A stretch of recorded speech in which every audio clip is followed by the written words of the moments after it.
Nombre, chapitre 13.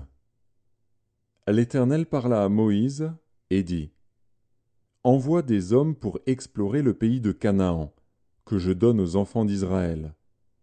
Tu enverras un homme de chacune des tribus de leur père, tous seront des principaux d'entre eux. Moïse les envoya du désert de Paran, d'après l'ordre de l'Éternel. Tous ces hommes étaient chefs des enfants d'Israël. Voici leurs noms: pour la tribu de Ruben, Shamua, fils de Zakur. Pour la tribu de Siméon, Shaphat, fils de Hori. Pour la tribu de Juda, Caleb, fils de Jéphuné. Pour la tribu d'Issachar, Jigual, fils de Joseph. Pour la tribu d'Éphraïm, Hosée, fils de Nun. Pour la tribu de Benjamin, Palti, fils de Raphu. Pour la tribu de Zabulon, Gadiel, fils de Sodi. Pour la tribu de Joseph, la tribu de Manassé, Gadi, fils de Suzi. Pour la tribu de Dan, Ammiel, fils de Guémali. Pour la tribu d'Azer, Sétur, fils de Michaël. Pour la tribu de Nephtali, Nakbi, fils de Vopshi. Pour la tribu de Gad, Géwel, fils de Maki. Tels sont les noms des hommes que Moïse envoya pour explorer le pays. Moïse donna à Osée, fils de Nun, le nom de Josué. Moïse les envoya pour explorer le pays de Canaan. Il leur dit: Montez ici, par le midi, et vous monterez sur la montagne. Vous verrez le pays, ce qu'il est, et le peuple qui l'habite, s'il est fort ou faible, s'il est en petit ou en grand nombre. Ce qu'est le pays où il habite, s'il est bon ou mauvais. Ce que sont les villes où il habite, si elles sont ouvertes ou fortifiées. Ce qu'est le terrain, s'il est gras ou maigre, s'il y a des arbres ou s'il n'y en a point.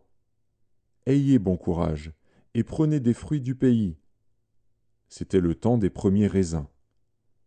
Ils montèrent, et ils explorèrent le pays, depuis le désert de Tsin jusqu'à Rehob, sur le chemin de Hamath. Ils montèrent, par le midi, et ils allèrent jusqu'à Hébron, où étaient Ahiman, Shéshaï et Talmaï, enfants d'Anak. Hébron avait été bâti 7 ans avant Tsoan en Égypte. Ils arrivèrent jusqu'à la vallée d'Ekshol, où ils coupèrent une branche de vigne avec une grappe de raisin, qu'ils portèrent à 2 au moyen d'une perche.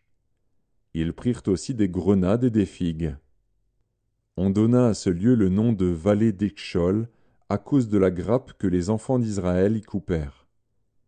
Ils furent de retour de l'exploration du pays au bout de 40 jours.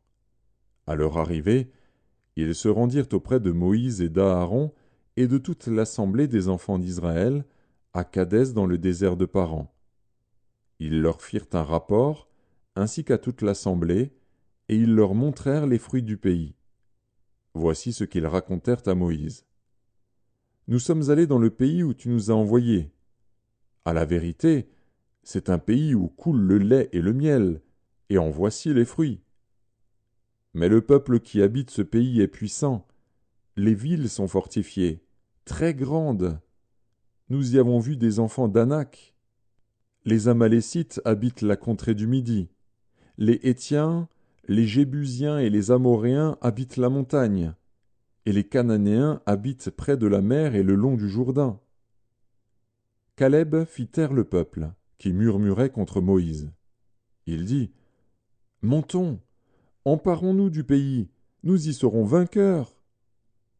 Mais les hommes qui y étaient allés avec lui dirent: Nous ne pouvons pas monter contre ce peuple, car il est plus fort que nous. Et ils décrièrent devant les enfants d'Israël le pays qu'ils avaient exploré. Ils dirent: Le pays que nous avons parcouru, pour l'explorer, est un pays qui dévore ses habitants. Tous ceux que nous y avons vus sont des hommes d'une haute taille. Et nous y avons vu les géants, enfants d'Anak, de la race des géants. Nous étions à nos yeux et aux leurs comme des sauterelles.